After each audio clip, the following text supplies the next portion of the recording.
Iniimbestigahan na rin ng Malacanang ang ulat na umano'y pakikialam ng China sa halalan sa bansa. Nakikipag-ugnayan na rin sila sa National Security Council hinggil dito. Si Kenneth Pasyente sa Sentro ng Balita Live.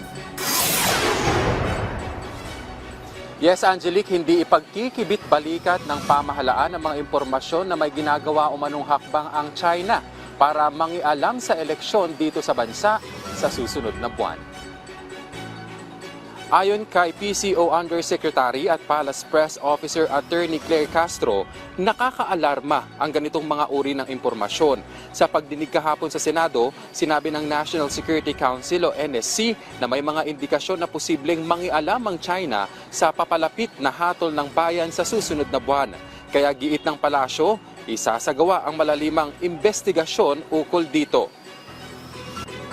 Ito po ay talaga nakakaalarma at paiigtingin pa po natin ang sa utos na rin po ng ating administrasyon na imbestigahan ng malalim para malaman po natin kung ano man ang katotohanan patungkol po dito.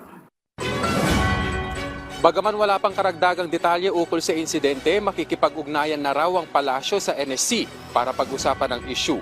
Nakarating na rin daw ito sa Pangulo. Dahil nga kahapon po ito nangyari at nagkaroon ng pag-iimbestiga. Nakarating na po ito sa Pangulo, kaya po kailangan po talaga ng maagaran, mas malalim na pag-iimbestiga.